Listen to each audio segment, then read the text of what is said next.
Welcome back. In this week's episode, we talk about Elon Musk firing SpaceX employees after they wrote an open letter condemning him, Gavin Newsom joining Truth Social, and the Islamic backlash against Pride Month. I'm Luke. And I'm Rhodey. And this is the Right Side of the Compass podcast.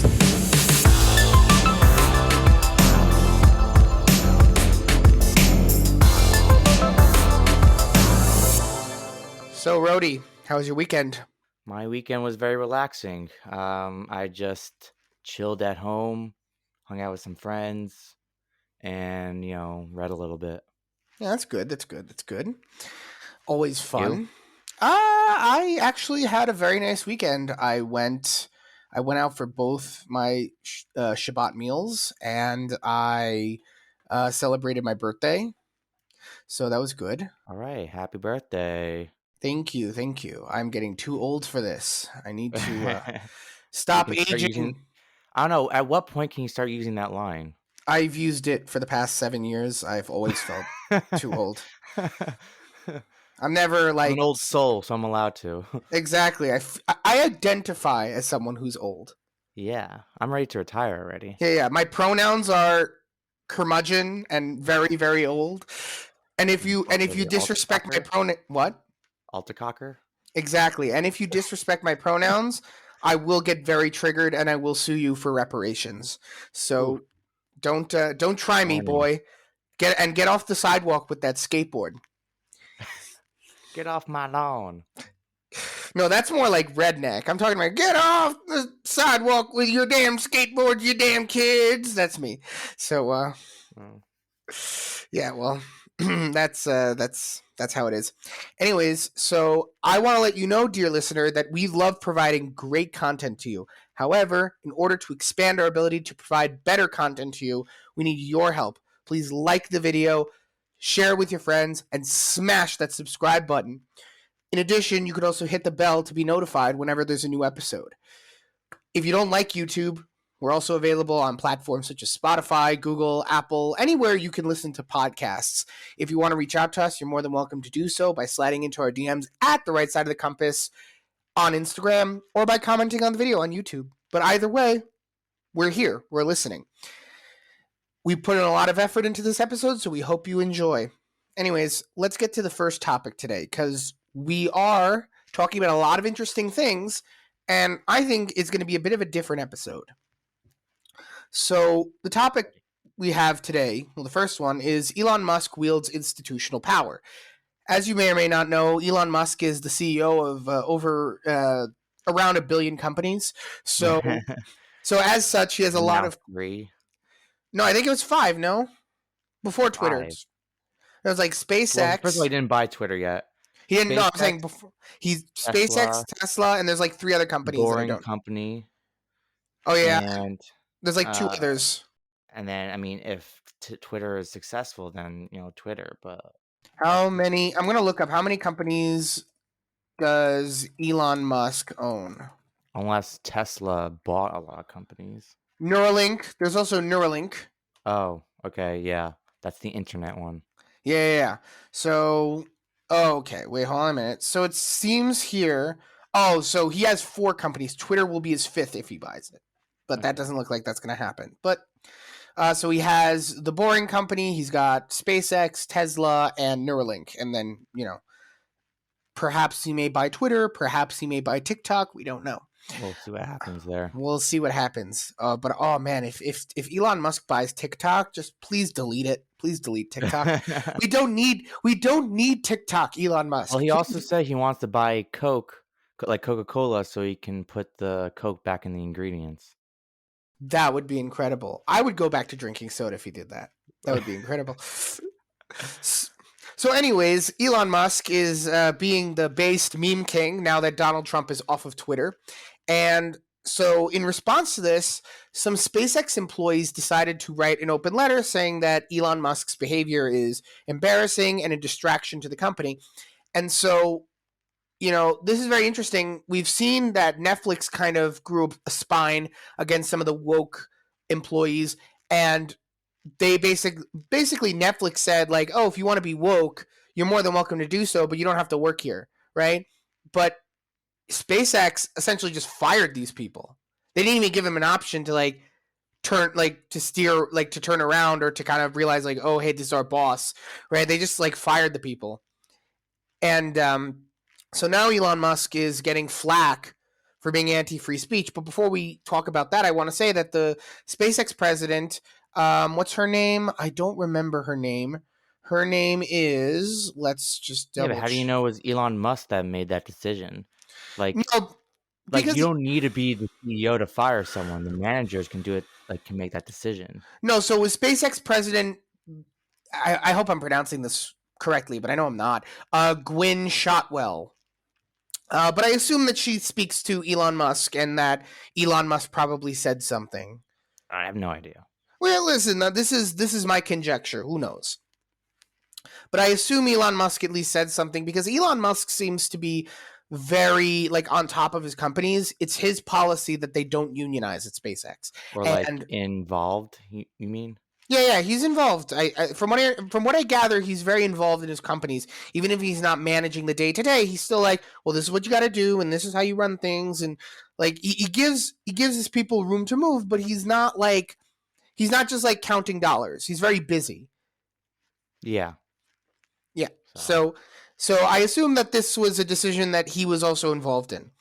And they essentially, I think part of the reason they fired them is because of the anti-unionization clause at SpaceX. They don't want people unionizing at these companies, which fair enough. I think if you work at a big corporation, the corporation should be allowed to say like, hey, we don't want unions. yeah, I mean, it's in their best interest. Why would they want a union? It depends. Listen, some people find that unions are very useful because then they have access to the will of their employees. Whereas if they're not, then they don't. I don't know how to run a big corporation. I don't know. Maybe there are some people that Dafka do want to work with unions. Well, hopefully one day you will. I don't know. I never ever want to be the CEO of a big corporation. I'll be the CEO of a very small corporation with exactly one employee, namely me. But I don't. Oh, I thought it was gonna be, like, moi at the right side of the compass. Oh well, yeah, no, I suppose, but I don't want it to be that big. Like I want it to be like a small operation. Because if it gets too big, then it becomes corporate and stuffy, and you don't want to do that. Especially in like the news and political stuff, you want to be able to pivot very nicely. And big corporations, they move at the rate of molasses, so you don't want to get there. Mhm. That's the extent of what I know about business. Correct me if I'm wrong, but that's what I found. Alright. So I assume that it's part of this, but also I think it's because Elon Musk it understands something that the right doesn't understand, which is that the left will use our best impulses against us, right? Because there's a lot of people complaining like, oh, Elon Musk is a free speech absolutist, but then he has his company fire employees that speak out against him, right? But that's not what's really going on. What's going on is you have people who are undermining Elon Musk's free speech by essentially like shooting down what he's saying with this letter from these SpaceX employees. And so he says like, "Hey, listen, I can't control what other people do outside of SpaceX, but I can make sure you don't have a job." But also, like, what they're complaining about is kind of stupid in terms of they're just saying, "Hey, you're distracting SpaceX's progress by you doing all this stuff." But it doesn't really seem like that's the case because one doesn't really have to do much with the other, and also SpaceX is, they're a big business. They're doing their own thing, and they have contracts with NASA and all these big places. So it doesn't really seem like it would be distracting. Well, was it distracting? I mean, the workers are still working and everyone's still doing their thing. So I mean, is it really affecting business that much? Are people saying, no, we don't want to work with you because of Elon Musk? I don't really think so. Oh, it's definitely not. This is the work of activists working at SpaceX. This is what I believe Musk said. This is what I think a lot of people are saying as well. These people obviously, they want Elon Musk to shut up, but what they don't realize is that Elon Musk, he's not necessarily the most based conservative person, but he's not going to be bullied into silence by a bunch of his employees. He's not like Disney. He's not the Disney CEO. He doesn't care what his employees thinks. He knows that if he doesn't have these employees, there are dozens of kids leaving high school every year that want to work at SpaceX, that want to work at Tesla, that want to work at Neuralink and all these other companies. The Boring Company. That sounds like a lot of fun. I would want to work there. So Elon Musk knows that he's a prize, that his companies are a prize, and so he knows he could just toss these employees. They could go work somewhere else. They could work at a more woke corporation I like mean, also there's a recession looming, so when there's a recession, the job market flips. Now it's the employees' job market. That means there's more jobs searching for employees than the employees searching for jobs. So, but soon that might flip because we're going into a recession. Well, yeah, as corporations close because of lack of demand, there's going to be less jobs. We're gonna see. We might see a lot of this. We might see a lot of companies. Maybe that's what the woke thing was about. Maybe the woke thing was about companies feeling that their employees had more leverage over them. But if maybe we go into a recession, perhaps a lot of these corporations that have been woke, they now realize like, oh, then all of a sudden they'll have all this power to tell their employees to like, hey, shut up and work. Do I your don't care about job. your yeah, do your job. We don't care about your politics, which would be an upside of the recession, but it would be such a shame that it requires people to suffer for these corporations to not be Yeah, so the only woke. people that should care about politics is the marketing team. No, I don't even. I saw an interesting video by the Critical Drinker. And if you haven't watched the Critical Drinker's content, it's very, very good. Very, very good. Very, very funny content. If you want cultural commentary, it's very good commentary. So you should go watch the Critical Drinker. But he basically spoke about the problem with these woke Twitter accounts. And he said that he brought up the example of the Star Wars Twitter account. And he said that the Star Wars Twitter account a lot of times punches down and they get into like these like muddy discussions with like these much smaller Twitter users, and it's not proper for a company to do that. A company should be using a Twitter account to advertise new products and to show off new projects that they're working on. They shouldn't be using it to beat up the little guy with their political opinions. Sorry, and he said that's a very good opinion. It's the right opinion. It is not responsible for the Disney Twitter account to shove politics down your throat. We give you money to entertain us, not to have cultural hegemony over us and to use that cultural hegemony to kind of influence our politics and culture. Sorry. We didn't give you all this money so you can turn the kids gay or whatever it is that Disney's doing. So that's an interesting thing. I don't know if it's hypocritical of Elon Musk to fire these employees because there are things that people do that take away free speech, and I guess he wants to punish people for doing that. Like, are they attempting to take away his free speech, or is he taking away their free speech? I guess that's kind of the debate. So I actually here's the way I see it. This is this is what I think. You can't. There's no such thing as pure free speech, right? There's always going to be an opinion that you're not allowed to have, right? So then we have to look at it as a conflict, right? So you got Elon Musk on one side, and you got these SpaceX employees on the other side. Elon Musk is saying like, I want to have free speech, right? And I want to say what I want, and I want to do what I think needs to be done. And these SpaceX employees are saying, well, let's attack Elon Musk with this open letter. Maybe the people at SpaceX, maybe the people at Tesla will say like, we can't have these distractions, and so we're going to take Elon Musk's power away from him by, I don't know, maybe like firing him. I don't know what they would even do. I don't know why they think this would work, but if I don't they know, if they either telling him to like, back away a little bit from the whole like, Twitter and, the public eye a little bit, not at least tweet as much as he would, or they would just tell him to step down, or they but would can they vote do for him that? to step But can down. they? But they can't really do that because these are his companies. They can't really do that. Well, they can because they're well, SpaceX, the Tesla, they can because it's public, okay? And if it's public, well, there's like there's a board. Okay, now that That's board, true.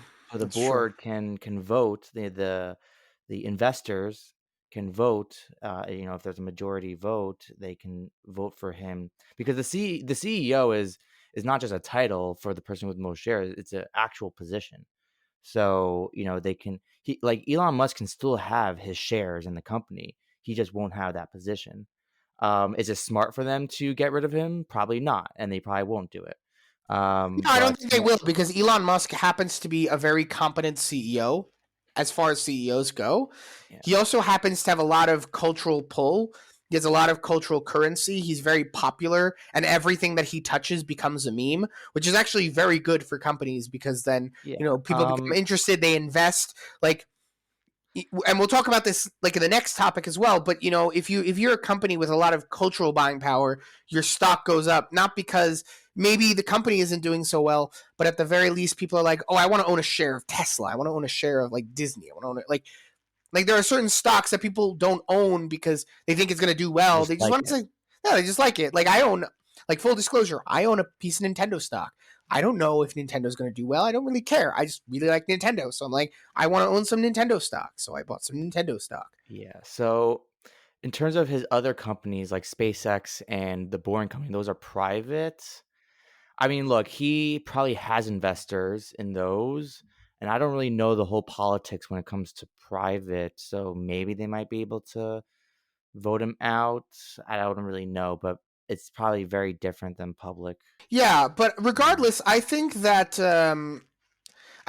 we see that Elon Musk, regardless of like the actual like the possibilities, he seems to have very loyal like presidents, people working under him that are very loyal to him. So that gives him a lot of lateral ability to kind of say like, "Oh, I'm going to do this," and anyone who speaks out to me against me is going to, get the axe.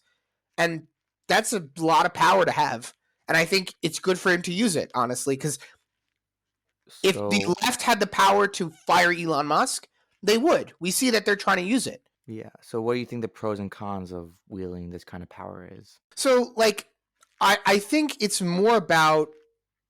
So, definitely the pros are you have this power to take away people's jobs, and that's not for nothing. Like, that's not a small deal, it's a very big deal, right?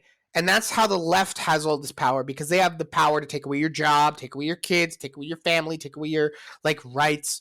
Like we've seen people who just lost everything because they said the wrong thing, right? So Elon Musk has this power to kind of take away people's jobs. But I think like most tools, if you use it too much, it's going to break, right? Elon Musk needs to be very careful when using this power because Elon Musk has his institutional power in his own corner, but he doesn't have the ability to cancel people. Like, a king is not without his people, kind No, of thing. well, that's true, but not only that, it's also he doesn't have the same like power to like ruin someone's life as the left does. Because if when he fires these SpaceX employees, guess what? They're going to go somewhere else because they worked at SpaceX. That's true. Yeah, And then because it's on not the resume, yeah, you're right. right. And so, maybe there are some companies that'll be like, "Oh, you were an activist at SpaceX, so we're not going to hire you." But there's going to be companies that want these activists. And perhaps they're going to go and make a fancy career saying like, "Oh, I fought against Elon Musk." Who knows? Yeah, no, that's a very interesting take on it. Yeah, so we're going to see. I like what Elon Musk did. Don't get me wrong. I like it, but he needs to be very careful wielding this power to fire employees like this because he can't just fire everyone at SpaceX. It doesn't work that way, right? Because then there won't be a SpaceX. Yeah, that's definitely correct. Yeah. Yeah. Anyways, let's get to the next topic. Let's talk about something that I actually didn't see coming, but I was there when it happened. I saw it, and I was like, "Whoa, that's pretty Whoa, cool." damn, Exactly. Yeah. So let's talk about it. damn boy. Exactly. So let's talk about it. Gavin Newsom. Do you know who Gavin Newsom is? Yes, I do, but would you like to explain for the people who don't? Oh, yes. So Gavin Newsom is the current governor of California. He was in the news fairly recently because of a recall election that happened. People wanted to get rid of him. It didn't go anywhere, unfortunately. But Gavin Newsom is the Democratic governor of California. As you can imagine, he's very, very woke and very, very liberal. And he decided to open a Truth Social account on Trump's Truth Social platform. I was actually on my phone at the time when I saw the notification from Truth Social open on my phone saying like Gavin Newsom's opening an account, and I was kind of like, "Whoa, that's really cool." But let's talk about what happened. So last Thursday, this is fresh off the presses, by the way. It's only a couple days old, so we're not that late to this. Last Thursday, Governor of California, Gavin Newsom, opened a Truth Social account. This is Donald Trump's platform. Gavin Newsom's using the platform to reach the Trump crowd. So he posted on Truth Social this like graph saying that like a lot of the homicides take place in red states, and he was trying to make a gun control point. Does Gavin Newsom have national ambitions? Probably. I mean, he said that he made an account so he can fight against the right wing, agenda. Right. No, but this is more about, do you think he wants to run for president? Oh, I don't know. He's never really shown hints that he wants to. I think the issue is that both Ron DeSantis, everyone wants him to run for president. Even if it's not in 2024, they want him at least to run, if not in 2024, at least after Trump, right? Maybe give Trump another chance, maybe don't give Trump another chance, but everyone wants Ron DeSantis to be the president at some point. I don't know if there's that excitement around Gavin Newsom in the same way. That's why it's hard to gauge this. Well, of course you don't, but like Ron DeSantis didn't indicate that he wants to run. Like we only glean these things because we kind of want Ron DeSantis to want to run, but we don't know for sure if he wants to run. We know that he's preparing at some point for something, but he could very well be just happy being the governor of Florida, which perhaps would be even better, right? But with Gavin Newsom opening up a Truth Social account, does that indicate that he wants to be on a platform where he thinks national voters are going to be? Because he's not just like getting up on the TV and like the, California network and making a speech, right? He's going on Truth Social. That's a nationwide platform where, people from all over the country are going to see what he has to say. And he's trying to reach Trump's base, which, first of all, you can say what you want about Gavin Newsom, but at the very least, he's trying to reach Trump's base. Yeah, I mean, when I was reading the article, yeah, The Verge. No, they're not The Verge. That's what that last article. This is from Deadline. Deadline, yeah. And it said like he got the post has at least at the time of the article said 650 likes and 250 shares. I'm like, damn, like I guess there's also some liberals on this platform. I don't know. We got some likes. Well, there are journos on the platform because the reality is that if Trump is tweeting, right, someone needs to be there to tell the world that Trump is tweeting. So all journos are on Truth Social. That's the reality. But that was kind of expected. We all kind of knew that if Trump is on a platform and he's saying things, the journos are going to report on it. But what I didn't see coming is Trump's political opponents using his platform to try to nail some of the opposition, to try to like take some of the support. Well, also probably part of it is they see the direction Twitter is going. So, with the bots and Elon Musk buying it, they might feel that, hey, Twitter might not be the future anymore. Right. So that's interesting because Tim Pool was talking on his platform about Twitter, and he said that Twitter's kind of dying. Like a lot of their big accounts don't post that much. I mean, they are kind of dying, and ever since this whole scandal with like, that there might be a lot more bots than they said they were, they're going downhill. Do you know about that? Can you explain that? Can you explain what the deal with that is? What do you mean, like what's happening with it? I mean, I haven't been keeping up with it. So from what I understand, like I'm going to try to explain what I know. I thought for a second maybe you knew more about it. And correct me if there's anything I don't know. The last I saw about it, from what I understand, Elon Musk was kind of pausing his buyout of Twitter because essentially they were reporting falsely that they like only 5% of their users were bots, and it could very well be much more. So we have to see, right? But I guess the point for this discussion is that Twitter, if it's just bots, then there's no one really there. It doesn't, and then it makes it not as valuable as they claim it to be, if that's the case.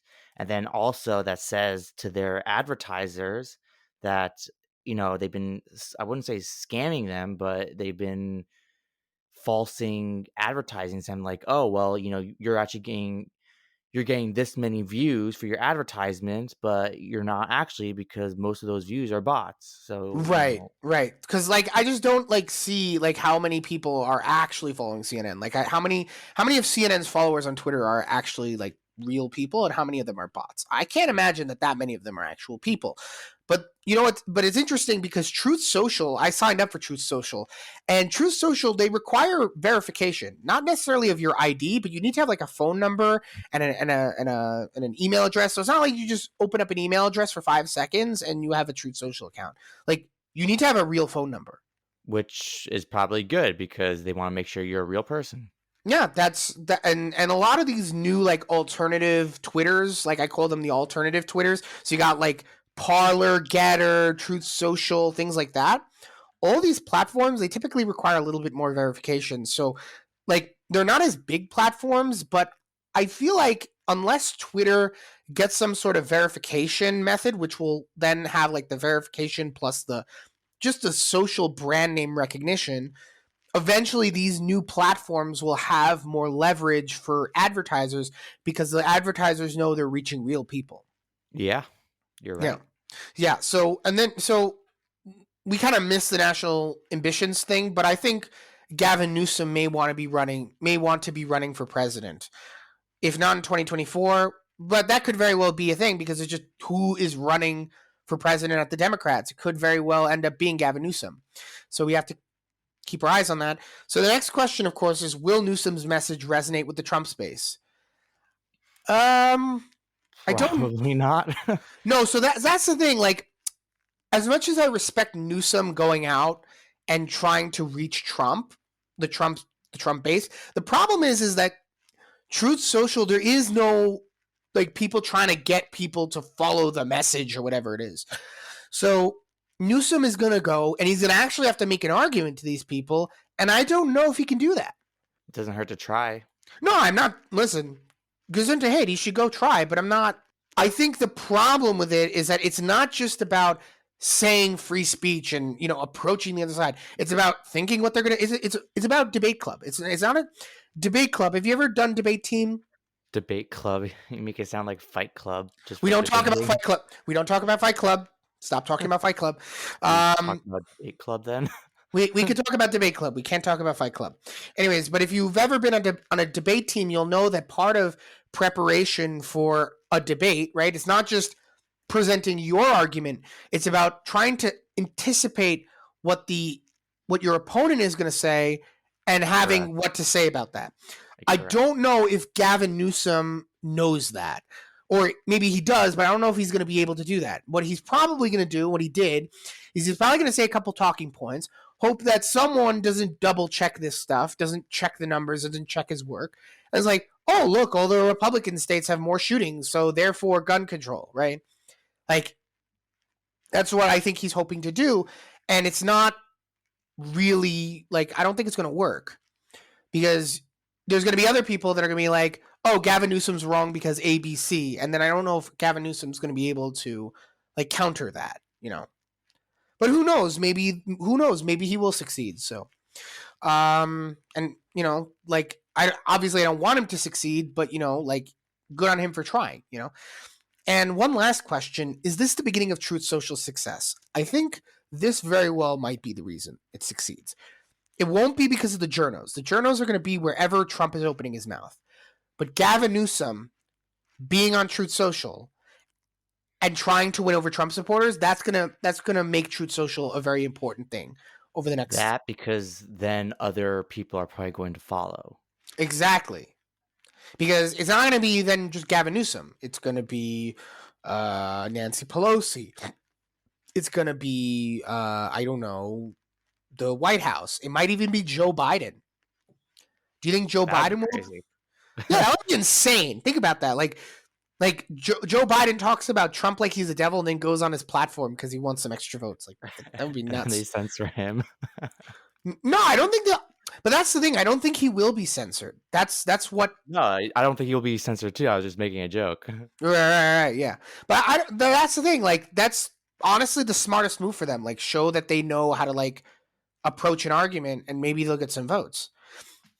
Although I think after like they need to lose 2022 before they can get any more votes because if they don't, they're going to get shellacked in 2022. That's what everyone's saying. When is the voting? The midterms? November 2022. Oh, so that's coming up soon. Yeah, sooner than you think.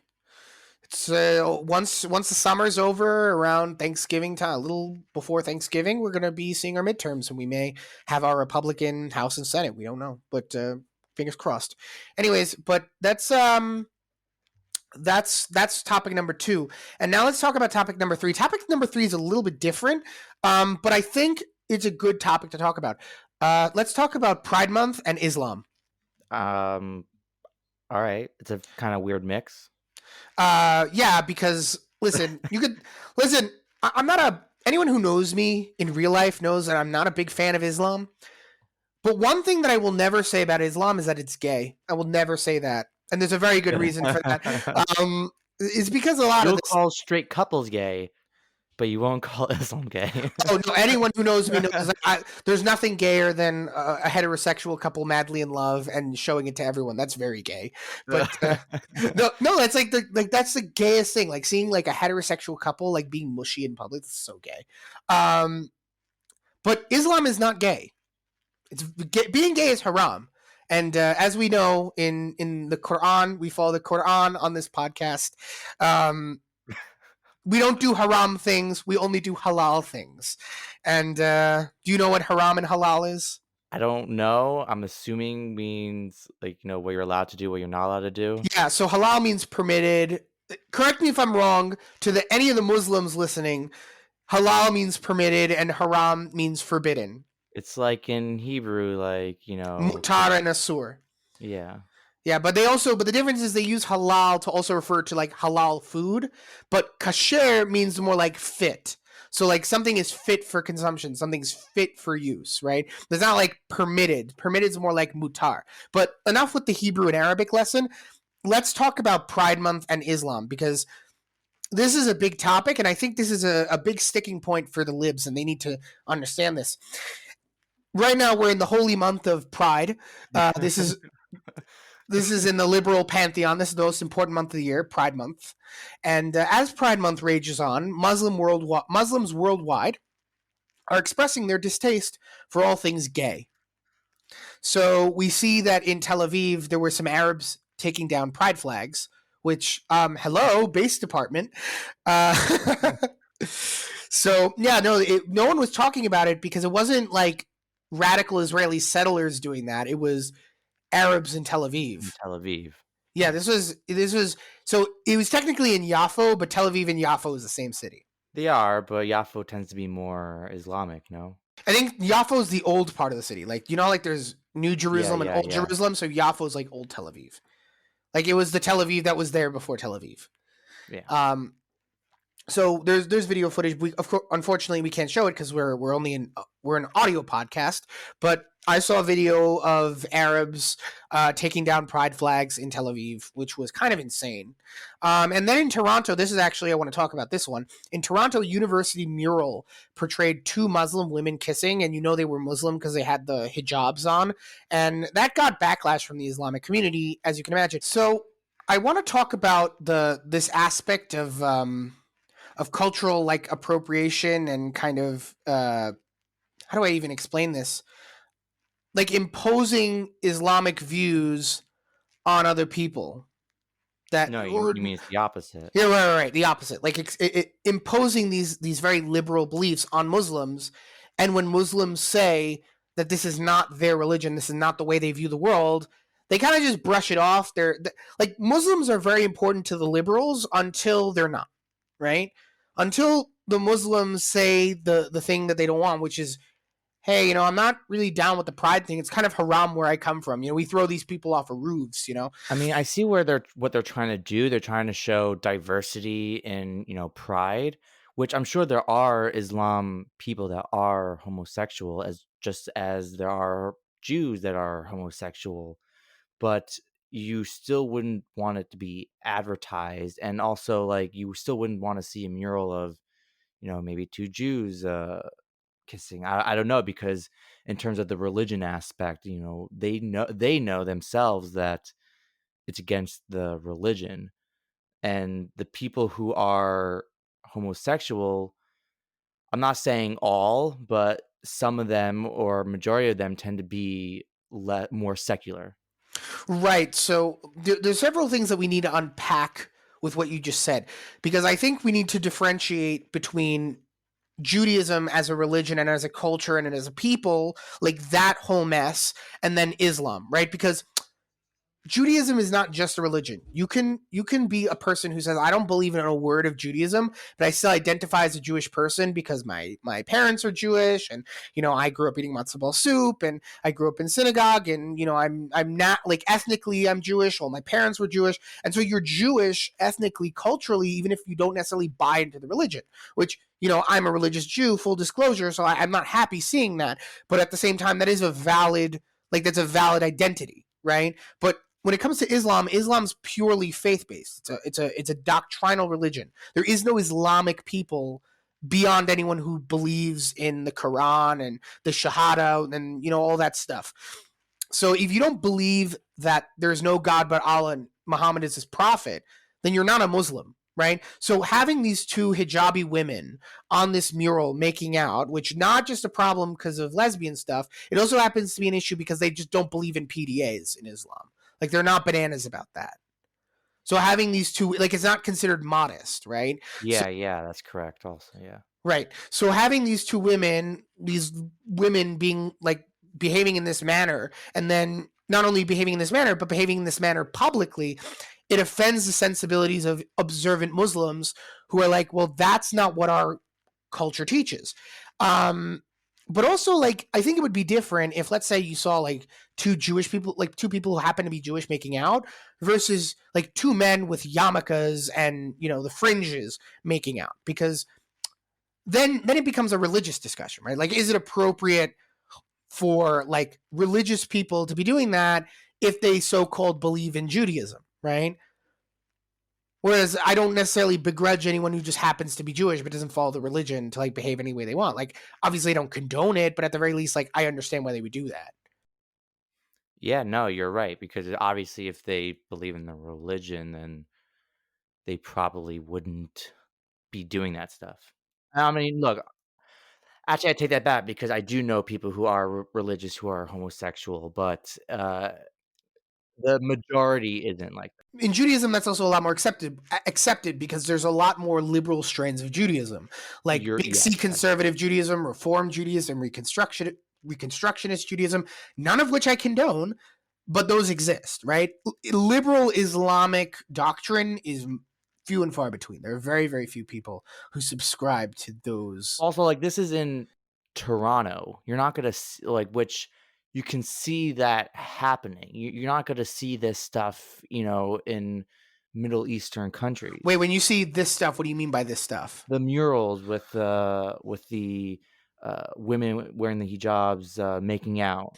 Oh yeah, you're never going to see that in the Middle East. If someone does that in the Middle East, they will Yes, you're only cut you gonna down. see it in Western countries, so it's also, like, a different circumstance because the university knows they could get away with it because they're in Toronto, while if they were in a Middle Eastern country, they would never do it, ever. Right.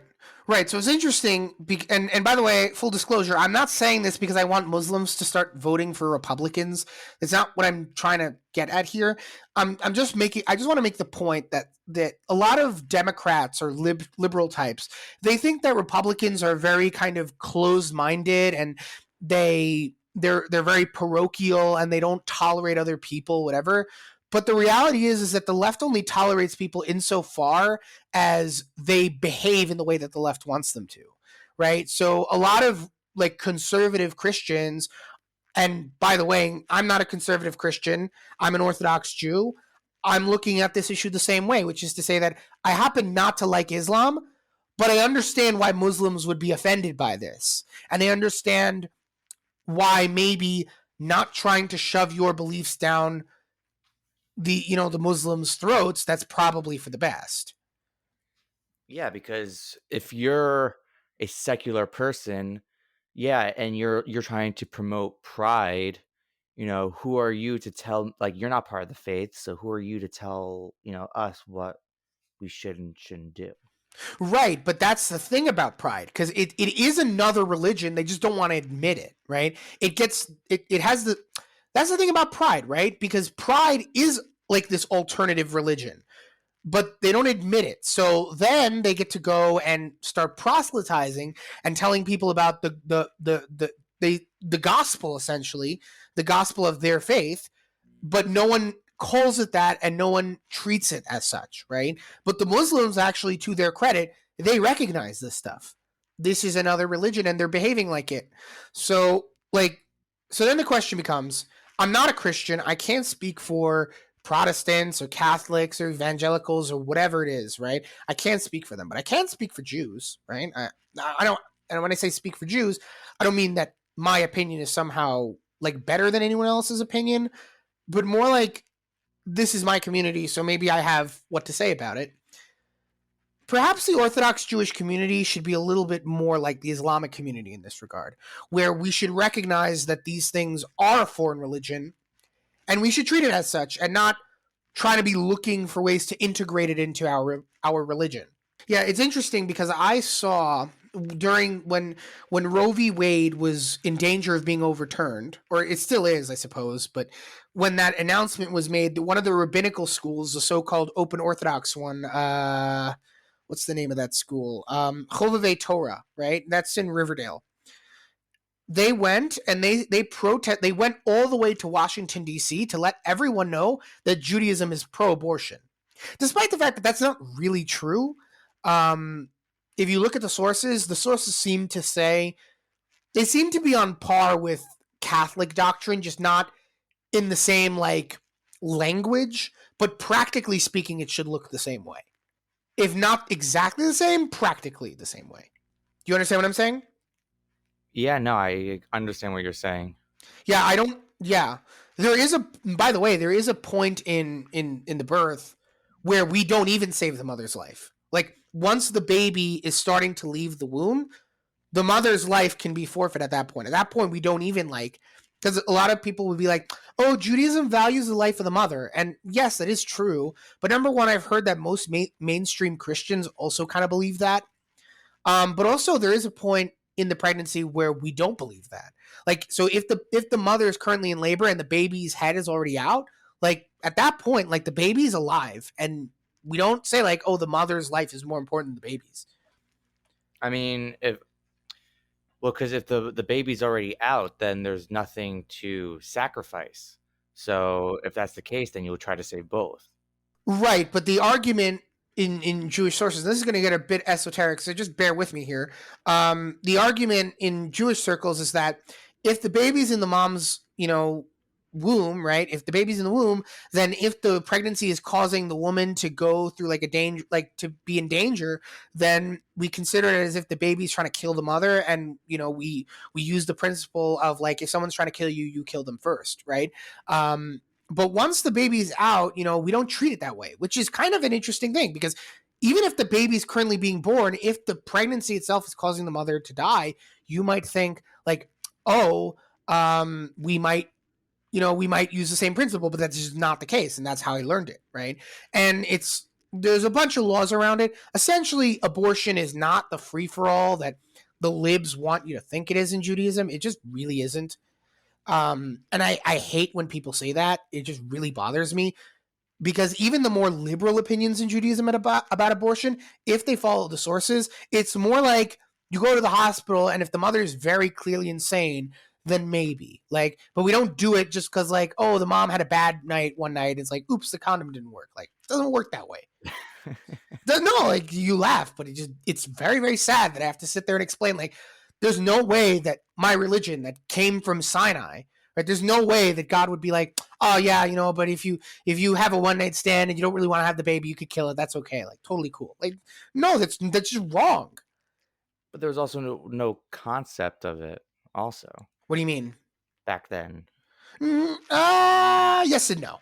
But I'm not going to get into that because that's a big discussion, and that's not really the point of the discussion.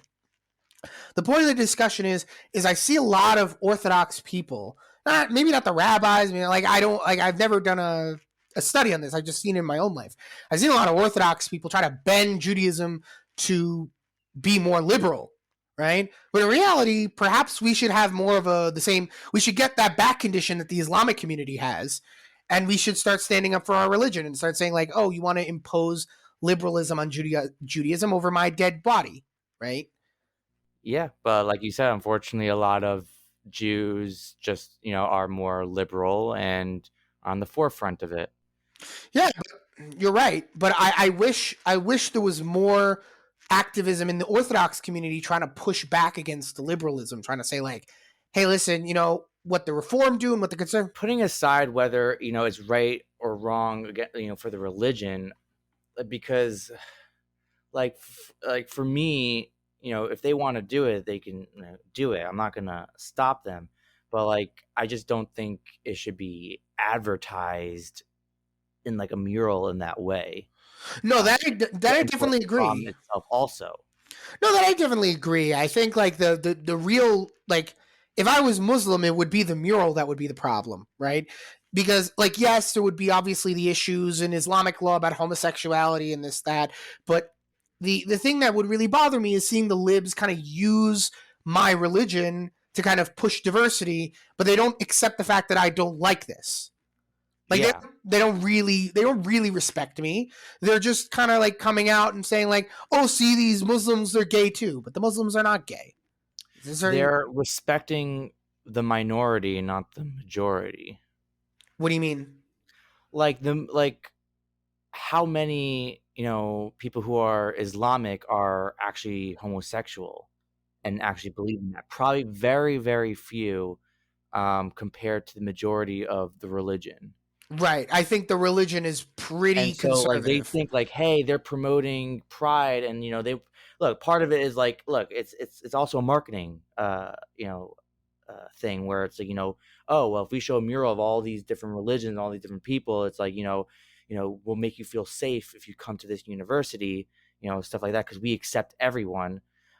But they're, like it's also, like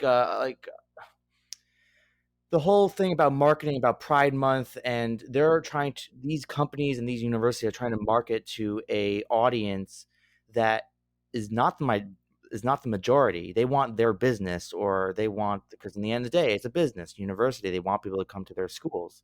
And if they show that, hey, we are diverse, it doesn't matter what religion you are, what sexuality you are, this, that, you could identify as whatever thing you want, and we'll accept you, because so they want that business, and they want that minority of people who are like that to join their university.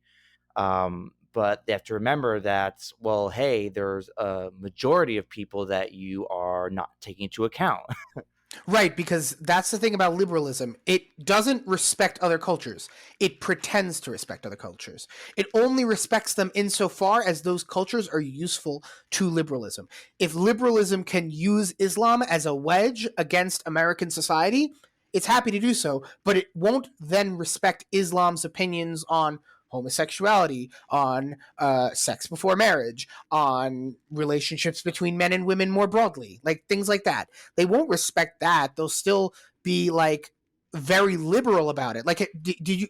I was watching Miss Marvel, the new Disney Plus show about the Muslim woman who becomes like the little Captain Marvel. So, as you can imagine, it's not very good. But one of the things I saw was that they wanted to use Islam as a backdrop to this like superhero, because the superhero is Pakistani, and so she's Muslim, right? And her whole family's Muslim, but they don't take the side. They don't. They don't. Even if they don't want to take the side of like the elders who like who are much more conservative, they don't even respect their opinion. Yeah, they don't respect their opinion. So like they had like the one of the Muslim girls who's like a teenager, by the way. She was running for the mosque board. This is in the second episode. I hope I'm not spoiling it to the two people who are watching it. I hope I'm not spoiling it for you. But she was running for the mosque board against all these older Muslim men, and it doesn't like, and they basically had her guilt one of the older fathers into voting for her.